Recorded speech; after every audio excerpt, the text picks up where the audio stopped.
When can I call myself a real drummer? Well, I'm not a real drummer, but I hit around. Well, I can't call myself a drummer, but every now and then I'll knock them around. No, you need to call yourself a drummer. That's one of the first things I call out with people. I don't joke about it. I'm like, hey, you need to start calling yourself a drummer. I know you're joking about that, but it's a serious thing because you need to take on that role of drummer, and when you do, you'll take it more serious, and when you do, you'll look at your drumming different. This first one is sneaky and probably not what some of you are thinking. Welcome back to the Drum Show podcast. We're talking about 10 mistakes that are holding your drumming back. So the first one is going to be setting unrealistic expectations. And I know a lot of you are thinking like, oh, it's gonna be drums, it's gonna be an exercise, look, I teach and have since 2011. I've been teaching online since 2009, but I've run an online drum school since 2011. You can find all the links below. I would love to have you be a part of it. There's a free trial, everything. There's also some free resources, so check those out in the show notes, or if you're watching this on the YouTube podcast version, the video description. But look, the thing about running that is, it's not like some kind of humble brag. The thing about running that is I come in contact with hundreds of students, hundreds of drummers every week. I'm talking to them. I'm in the trenches. I just got off of 2 different lessons today. I've got a live call tomorrow with my students. Like, I'm answering emails. I did lesson plans yesterday. I've got to send out some evaluation of video this afternoon. Like, I'm doing the thing. If you want a teacher that's doing the thing, I'm doing the thing. Every day I'm showing up and I'm doing it, right? So what that does is it gives me a very good pulse on what is happening with drummers. Used to, this was not as big of a deal. I have found in the past 15 years, I guess, 10 years maybe, that there's been a shift, and the thing holding people back is not necessarily, oh, I just don't have time to practice. Oh, it's really like, it's here. It's all here. Maybe that was always the thing that was holding them back. But I mean, the amount of emotional states that come into the practice room that really ruin it is vast these days. It's really the number one thing I spend my time talking to people about. So I can't be firm enough whenever I tell you this. I can't tell you this strongly enough. Setting unrealistic expectations for yourself in your drumming, in your practice time, with how much you're going to get done will lead to nothing but disappointment. The only way disappointment can happen is if we have set expectations, whether knowingly or unknowingly, for that event or for that person that they either know about or don't know about, or that event knows about or doesn't know about, right? And so if we have set these unrealistic expectations for a situation and then it doesn't live up to that, guess what? We're disappointed, and that demotivates us, and that means we're not going to practice this instrument because, oh gosh, it's the old Eeyore thing from Winnie the Pooh. I just don't feel very good today. And I'm kind of coming in hot about this, but I spend so much time talking to people and students about this. You have to make this space as unemotional as possible. Practice is this is the next logical thing I need to do. It doesn't really matter how you feel about it. Let me give you for example. I'm in the middle of a home renovation right now. I've been living in we've been living in an RV on my property, like true,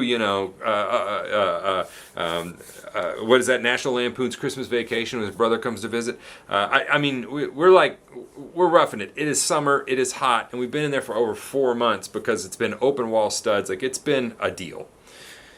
Here's why I tell you that. There have been multiple times during this process that I have wanted to quit. I'm like, I'm done.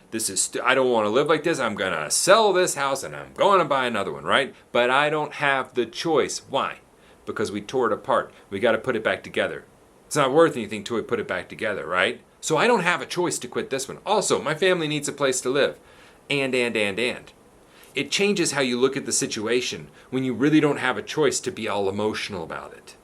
It's like, no, we have to put insulation in. We have to pass that inspection. We have to get drywall up. We have to turn the HVAC on. It's freaking hot. It's August in, Tennessee. So taking that and applying it here, it's just the next most logical thing. But you have to set those expectations realistically. What can I actually get done in half an hour? And that's the key to this. There's a great book called Grit. But it talks about just doing the next most logical thing You know, you want to know how to have a good practice session? Have a bad practice session. Just be willing to show up and have a bad one. That's how we eventually have a good one. You know how to write a good song? Write a bad one. Write enough bad songs, eventually something good's going to come out. You want to know how to write a good book? Write a bad page. And you write enough bad pages, a good page is going to come out of there, and then you're on to something, okay? You have to show up, you have to do the work, and you can't set these expectations that are unrealistic. This next one is not consistently plugging in and doing the work. We just talked about this. But when you have an inconsistent practice time, you also have inconsistent motivation. And this happens to me. This is the one thing that derails me because of just life and work and business and all of that, gigs, all of those things.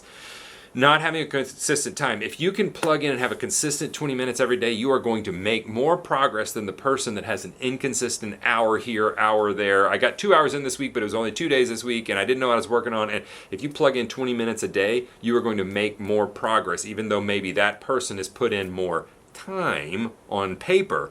You are putting in more quality time. So you have to plug in consistently and do the work. Does that mean every day? No. There's been, I can point out the studies, but there's several that show if you will plug in 5 to 6 times a week with learning some new skill, sometimes even 4 times a week, you're going to make that progress. The key here is consistency. I'd rather you do a consistent 10 or 15 minutes a day than an inconsistent hour once or twice a week. All right. The next one is letting your practice time be dominated by emotions. I touched on this one earlier. Okay, we're talking about 10 things here, and this is not an emotional space, this practice space. Now, when I'm playing music, I want all my emotions to come out there. I want joy and sadness and happiness and like all anger, all those things. I want those to come through the music. In your practice time, this is not an emotional event. A paradiddle does not have emotions unless you give it emotions. I'm sorry you can't play your paradiddle as good as you would like to. Please see the point I made earlier about you may have set unrealistic expectations. Maybe you're not showing up regularly. But this one, what good does it do to get all depressed and go eat some Twinkies or some, honey buns or something and drown your sorrows in a glass of Coke? What good's that do you? It doesn't get you any further. Plug in and do the work. Plug in and do the work. Stop being emotional about this. Write it down on a sheet of paper. I am going to do this, and then do that thing. And then who cares how you felt about it? You did it. Check it off. And if you do that enough, you are going to see progress. We cannot be up here, down here. Oh, I'm quitting today. Oh, it's the best day. Punching the ceiling tomorrow. Like, up and down. It's going to ruin your progress. I'm telling you, these are the number one things. They are no longer like exercises. Like, this exercise has held me back for 4 years. Incorrect. I do not hear that anymore. This is what I hear. This has been holding me back. It is their state of mind. It's their state of being. It's how consistent they're showing up. And if they have set those unrealistic expectations for themselves. All right, the next one is not having a solid plan. Now we can, tie this into, going to my drum school. Look, whatever. I'm a drum teacher. If you need some help, I'd love to help you. You need a plan. Whether you sit down and make that plan yourself, or you buy a method book and you make that plan, you sign up for an online course, I have one of those, and make that plan, or an in-person teacher, and that teacher helps you make that plan. It doesn't matter, but you have to have a consistent plan and a solid plan, one that makes you feel, because here's the thing about the plan that it's going to make you do. I'm getting kind of passionate about this because I've had to deal with some of this stuff lately where I can't get people past these barriers. And it's frustrating. I can see the success they could have. They just got to get past these couple of little things, right? Having a consistent plan, a solid plan that has been well thought through, gives you the assurance that you are on the right path, so that whenever you do, and you will, have a bad practice session, you don't quit and you show up the next time, because you are committed to the plan. You made the plan. Either you sat down and made the plan by yourself, you sat down and made that with an online teacher, they gave you a pre-made plan, or you sat down with a teacher. You got a method book that's the plan. Like, you made that plan. Stick to it. The plan is what sticks to you, and it gives you the assurance so that whenever you do start to get all emotional, your emotions start running around, you're like, no, hey, we're not doing that. We have a plan. I'm going to come back tomorrow, and I'm going to do the next thing. My day today kind of got derailed a little bit, but guess what? I had a plan, and it was on my calendar. I said, I need to record a podcast. Here's the topic we're talking about. I was 10 minutes late. That's on me. But I had a plan, and the plan kept me productive today, which in turn will keep my drumming productive. It will keep my business productive. It keeps everything productive. Okay? You have to make a plan, and that gives you the assurance that you're on the right track. Another one, jumping from topic to topic. Lack of focus. One day you're working on this, one day you're working on this, you work on this for 4 days, and oh no, now I got this shiny thing. Work on this for a week or two, and then you come in, and I feel like now I've got this problem. So we switch gears, and now we're focused on that problem. And you have to focus on a set amount of material for a significant amount of time to see change in your drumming. Period. That is the key. There's no magic potion. It's you showing up consistently, it's having a plan, and then it's focusing on that material for a long time, longer than you think you should have to. Somebody came to one of the camps here and they said, what strikes me is how long you're willing to let us sit on an exercise and just sort through it. I said, yeah, is there another way? Well, some of the places I've been, they jump from thing to thing, and I'm like, well, which one do you care for better? They said, no, I actually like it that we can sit in it. I said, yeah, because that's all we got. That's all we can do.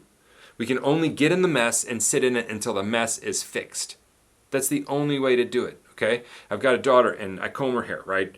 And you know, after she sleeps, I don't know what she does in her sleep. I don't know what she does that, you know, makes her hair a mat of hairball when she gets up, but it is, and we comb it out. And I learned a long time ago, if I just sat there and, you know, the brush over and over, it never came out. So what I started to do was I started teasing out individual hairs. Now, it took a long time. Some of you are like, oh my gosh, it takes a long time. Yeah, it does. The other option is to cut it all off, right? So what I did was I started teasing out individual hairs, and you know what I did? The longer I did that, I got a little bit better at it. But also, it doesn't hurt her head whenever I'm combing it, and it takes a little bit longer, but really not any longer than just, you know, yanking on the hair. And so I'll tease out the individual hairs, and eventually the whole thing comes apart. But it comes from digging in and consistently working on that problem over and over. So in your practice time, you have to have a focus, and you have to focus and work on that for a very long time, not jump from topic to topic. This podcast is brought to you by the Drum Better Daily program. That's actually my online drum school that I've run now for 12 plus years. Not only have I been playing the drums professionally since the age of 15, I've been teaching since the age of 18. Matter of fact, I talked to one of my first student a few days ago. I actually called him to see if he could sub a gig out for me. Daniel, love you, man. And he's still playing. He's still doing it on a pro level. I would love to have you go check it out at stevensdrumshed.com. You can find a link to that in the show notes or video description, whichever platform you're watching it on. But it truly is a community of like-minded drummers where we are striving to just be the best that we can be at the drums. In addition to over 70 pre-recorded drum courses, there's also a tech talk area where we talk about everything technology related as it pertains to the drums, e-kits, recording, doing videos, all of that stuff. There are forums where you can hang out with the other students as well. We do 2 live video student calls every week that you can join if you'd like to. We do guest artist calls monthly, and I'll even make you a personalized lesson plan if that's what you need. Yes, we talk about the nuts and bolts of drumming. Yes, I give you exercises, but we also talk a lot about how to practice more efficiently, how to practice better, and how to get more out of your practice time. I know you're just like me. You're busy, you're being pulled by work, by family, by friends, by other responsibilities. Whenever you practice, you really want to see gains and have it be productive. That is what we focus on in the Drum Better Daily program. I'll have to say personally, it's been really cool because some of these students I've worked with for over 12 years, we started running drum camps last year in 2022, and I got to meet some of them in person for the first time. Those drum camps have been selling out. They've been just blowing my mind with how much fun they are and how great a time it is to bring the community together in person. A community that was started online and has been going online strong now for over 12 years. I'd love to have you be a part of it. Another one is judging yourself instead of assessing yourself. Okay, let me give you an example of what this is. I can't play doubles on my, I'm bad at playing doubles on my bass drum. I'm good at playing this. I'm bad at this. This label of good and bad becomes problematic because this is a judgment and you feel that word differently than you do. And I would challenge you to start saying, where is the quality in my playing that I like, and where are the qualities that I do not like? Where do I need to improve the quality? Good and bad are generic terms, and I don't like them. So I want to look at that and go, I'm having an issue here with the second double in my kick drum when I'm playing doubles on my bass drum. I need to see if I can get a little bit more quality in there, not like see if I can get it good. I need to see if I can even those out. So be specific with your problems and don't place judgment words where specific action words could be placed. So I don't want you to say, oh, that's good, oh, that's bad. I want you to say, oh, I'm playing specific item better than I was yesterday. I've seen some progress. Oh, this item of my technique specific issue is not as, there's not as much quality as I'd like to see there. I need to work on X, Y, Z. You see how one has action items, the other is a general, boy, that's good. Oh, that's bad.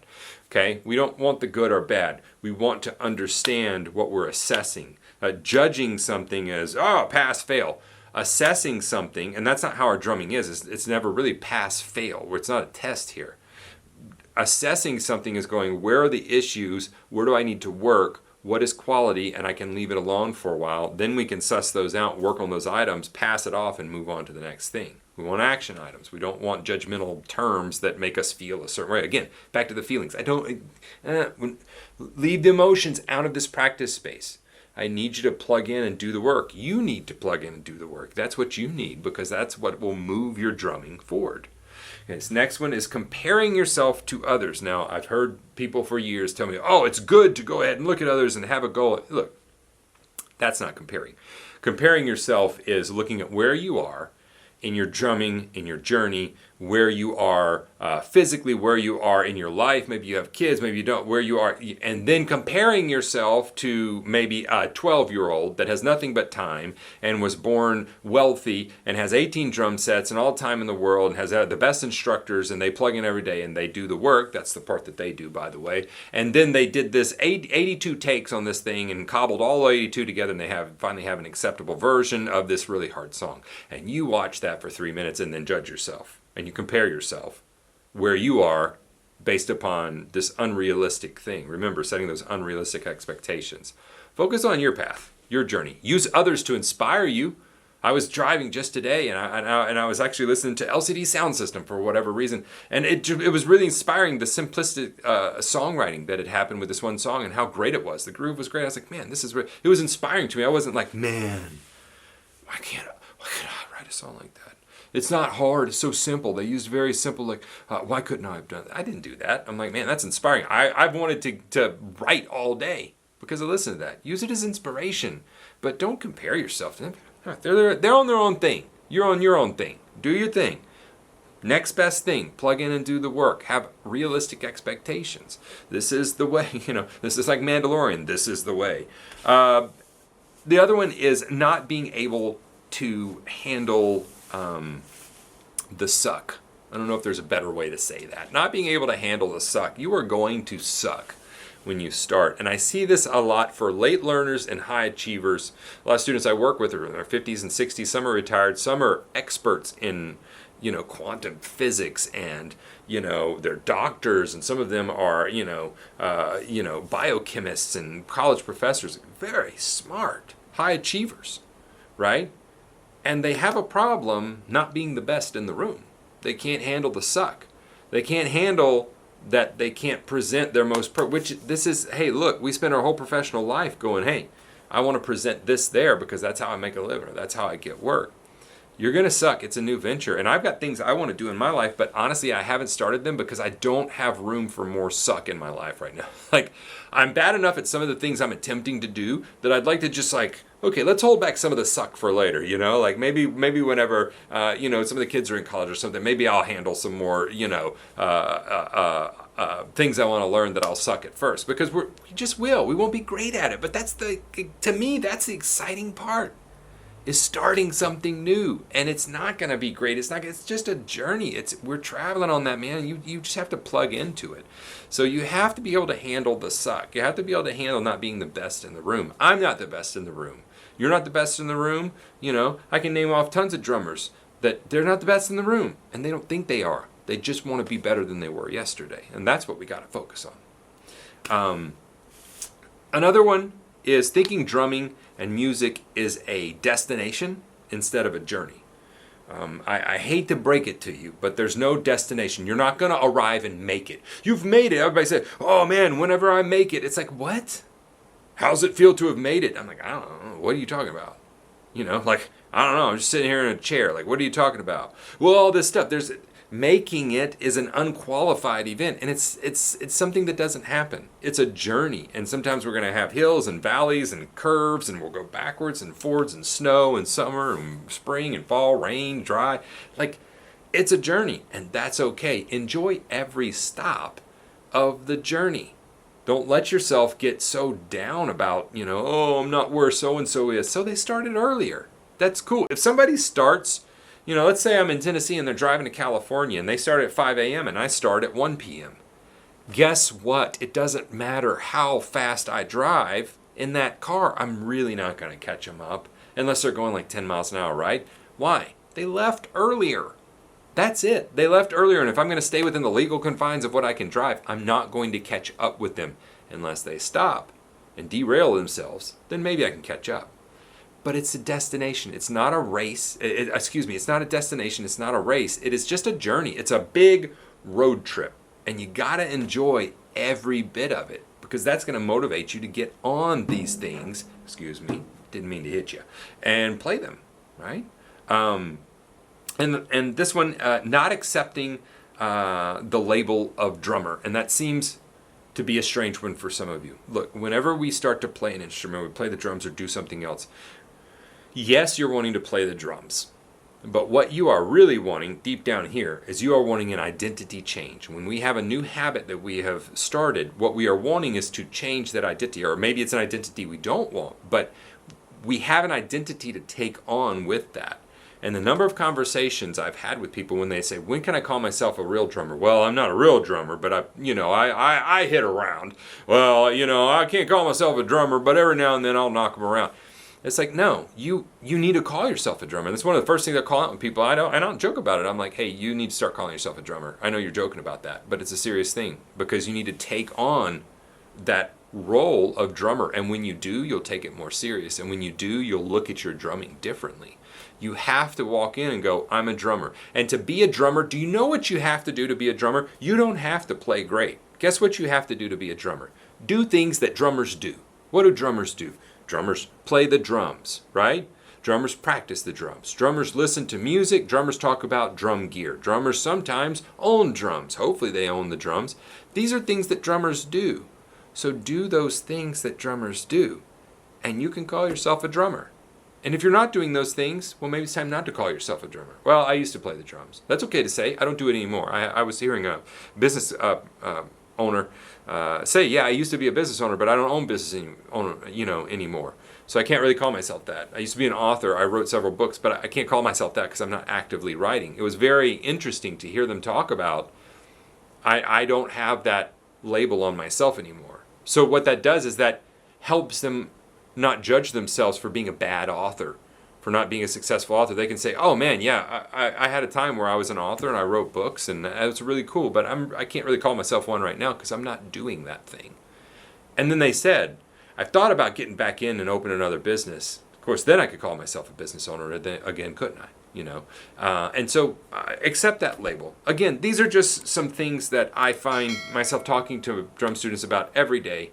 They're the biggest things holding them back. I don't want them to be holding you back. If you need any help with your drumming, please follow the link below. As well, I've got some free resources in the video description if you're watching this on YouTube, or in the show notes if you're just listening to this. Whatever you do, go practice, have some fun, play some music, email me if you got questions. help@stevensdrumshed.com.